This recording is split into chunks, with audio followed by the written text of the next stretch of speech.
traçaria um caminho dentro desse planejamento de gestão. Bem como colaborar para o desenvolvimento de políticas, novas demandas para a infraestrutura das cidades.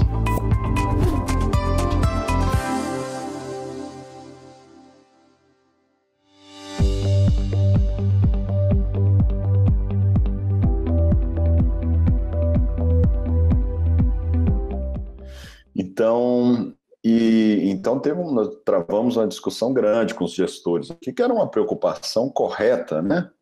Cuidado que nós tínhamos que ter como gestores de risco, né? Mas eu defendi, acabou que a minha posição nesse aspecto acabou vencendo, que a ideia de que não, vamos testar, primeiro abrir sem nenhuma moderação prévia, né? Aquela moderação que você recebe os comentários, dá um ok e depois libera publicamente. Se tiver alguma coisa errada, você já, né, corta. Está violando os termos, as pessoas têm que entrar, têm que aceitar os termos de boa educação, de respeito, etc. Essa pessoa está violando esses termos, seria banida, ou seu comentário não seria publicado. Mas não fizemos isso, então acabou entrando a ideia de publicar os conteúdos assim de maneira livre. E nós cometemos um grande erro, sabe, Luciano, que foi o seguinte: olha, na época e na discussão lá, né, vamos abrir a discussão sobre mudança climática, ela era muito complexa, então dividimos em 4, 5 nichos e etc, montamos bonitinho, né, todas as perguntas provocadoras, uma fala inicial do parlamentar e etc.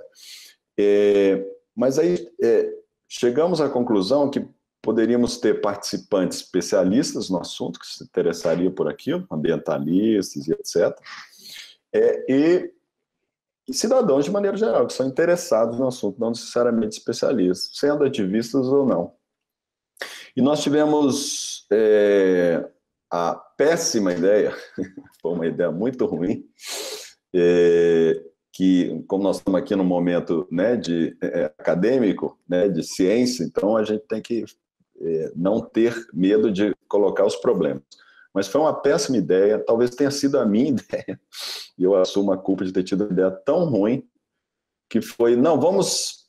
Porque nós tínhamos o medo, assim, que o especialista, ele não queria entrar numa discussão, digamos assim, com o cidadão comum, porque ele é especialista, ele não quer ficar fazendo discussões triviais, ele quer discutir os pontos, né?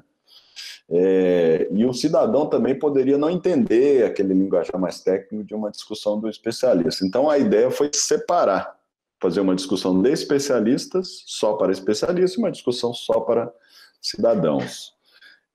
Bom, quando lançamos foi um fracasso essa discussão, foi essa experiência. Porque, primeiro, as pessoas não estavam engajadas no tema, o tema não era maduro para a época.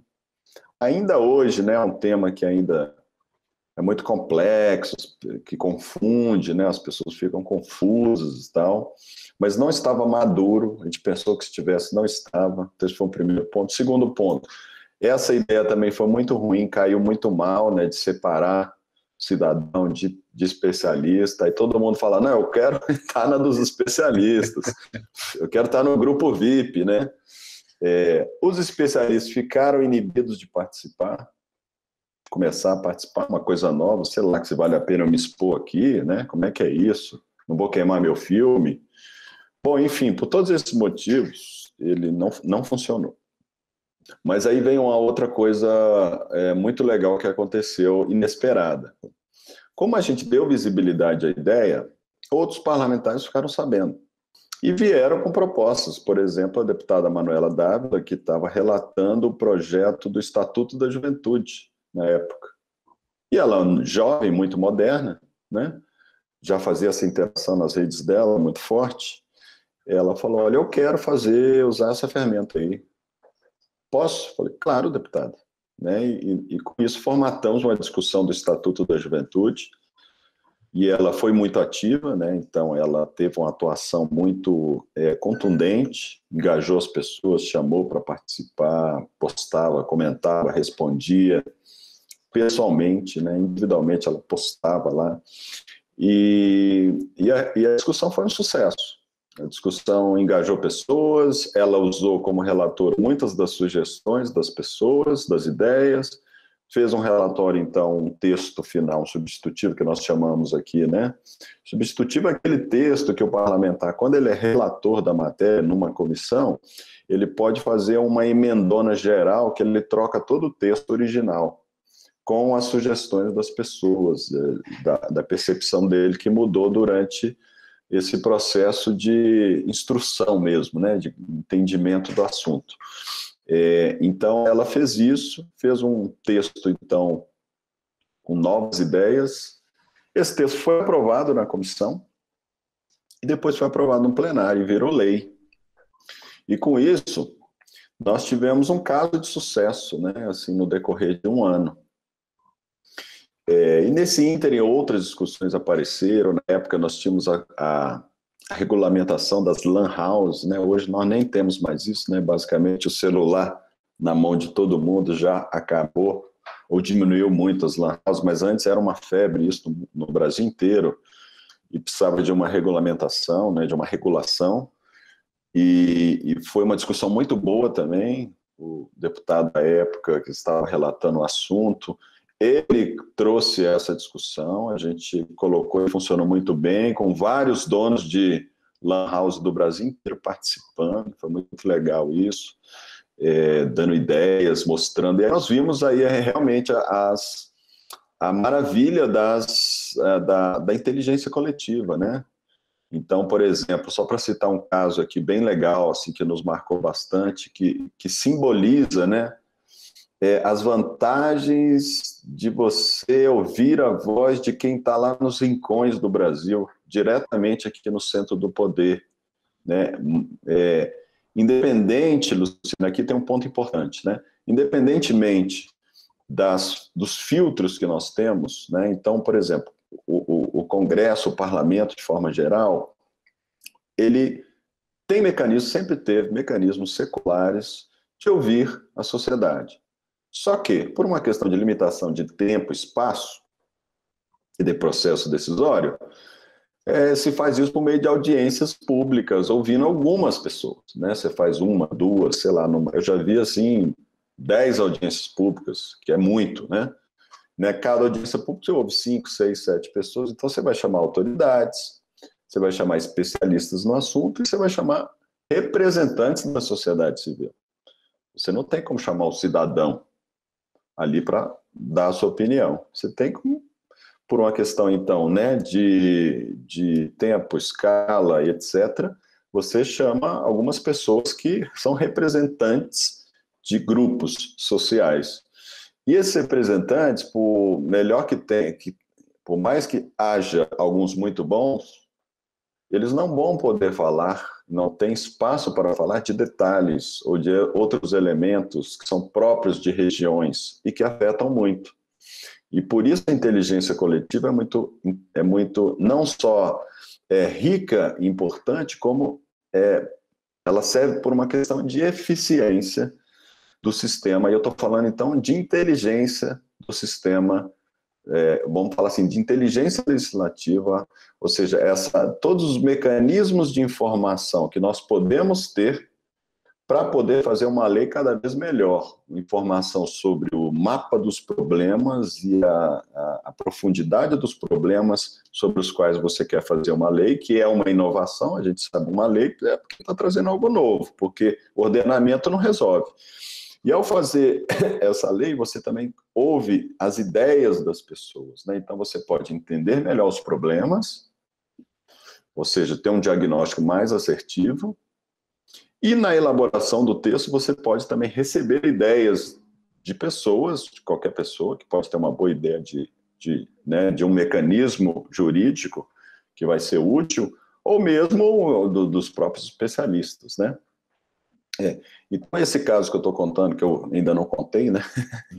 Enrolei para contar, mas porque é importante mostrar isso, eu acho, que foi num caso lá no meio da discussão das LAN houses, no texto original estava lá dizendo que, e era até legal esse dispositivo, que crianças com uniforme escolar não poderiam entrar nas LAN houses. Os donos deveriam proibir de entrar, né? E parece ser uma ideia legal, não é?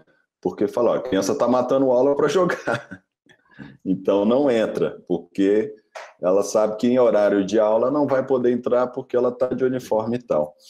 Mas aí um dono de lan house lá de uma cidade, de um bairro pobre, se não me engano, de Manaus, tá? Era uma cidade do estado do Amazonas. Ele diretamente postou na comunidade virtual lá do E-Democracia, quando a discussão estava aberta, e falou, olha, desculpa, mas eu... E até ele tinha um português com muitos erros, né, tal, para ver que é uma pessoa humilde, com pouca instrução. E ele falou, olha, aqui isso não vai funcionar não, porque muitas crianças vêm domingo aqui com o uniforme que é a única roupa que elas têm. Olha só que legal. Então, ele trouxe uma informação de uma realidade que a gente não sabia, que os nossos, né, os parlamentares não tinham, e muitas outras similares a essa vieram nessa discussão e outras, né? Então, nós vimos aí, e fechando a resposta aqui, que há muitas possibilidades, há muitos benefícios, coisas que nós não pensávamos, né? Pensávamos muito em o cidadão apresentar ideias para construir boas leis, mas não pensávamos tanto na riqueza de detalhes sobre os problemas que vivem, né? As pessoas, que elas iam poder... eu, pelo menos, não pensava muito nisso, que elas iam poder, então, apresentar isso de maneira direta. Então, novas coisas foram acontecendo, muitas boas ideias vieram dos próprios parlamentares, tá? É importante que se diga isso, e foram dando mais, digamos assim, mais poder e mais recursos para o projeto. Aí depois nós fomos evoluindo a partir disso. Que bom, que interessantíssima aí sua descrição, né, que mostra todo um processo da inovação, né? Você que estudou inovação também estuda essa área, e assim, faz um modelo, não é o perfeito, dá errado, né? Você ajusta e, porque não parou, você aumenta a chance de melhorar o próximo resultado, né? E é surpreendido pelo impacto, né? Essa questão da... ter a possibilidade de ouvir o indivíduo que, na sua simplicidade, na distância geográfica, não participaria nunca de uma consulta pública, né? Seria muito... muito difícil, né, ele se envolver nesse processo, e teve a oportunidade e trouxe uma realidade, né, que às vezes serve para uma questão ou amplia outras, né. Eu acho que isso é interessante para esse nosso público perceber que, assim, a ideia ela vai evoluindo, vai agregando novas pessoas, né? Então é o ritmo da inovação.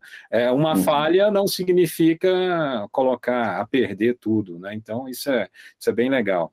E como está hoje o projeto, né? Assim, o que tem acontecido, quais são os desafios, como que as pessoas continuam ou podem se envolver, como é que está a situação atual? Legal, para falar isso, vou ter que contar um pouquinho o que aconteceu depois, né, de onde que eu parei. Então, nós lançamos em 2009 o projeto, ele já tem 12 anos, né, se não me engano, isso, 12 anos, fazendo agora, exatamente neste mês, 12 anos, não, 11 anos, né, eu não sou de exatos, né, como você vê, Luciano. É um dos projetos mais longevos de democracia digital, muitos outros já existiram, mas acabam cedo. E por que ele é longevo? Aí eu vou explicar. Nós, com isso, conseguimos mais apoio, fomos formando uma equipe, era só um projeto, depois conseguimos apoio da área tecnológica da Câmara para desenvolver uma ferramenta específica, foi desenvolvida, ficou uma ferramenta mais robusta, com mais segurança, com mais possibilidades, e depois esse projeto ele mudou de área, ele foi criada uma equipe, eu passei a coordenar essa equipe, depois essa equipe foi esvaziada, em 2013 nós tivemos todo aquele ano maluco, né, que foi 2013, aqueles movimentos de junho, e aí o presidente da época da casa queria fazer uma comemoração da Constituição de 88, quando fazia 25 anos, e estávamos naquele calor dos movimentos, né, de junho. Ele queria fazer uma coisa que chamasse o povo para participar. E eu tinha, então, nessa época, já vinha costurando essa ideia de hackathons, né, que na época também não eram muito comuns. Você está gostando desse episódio? Então fica conosco e assiste o próximo bloco. Aproveita, assina o nosso canal, aciona o sininho e você será notificado de todos os outros episódios.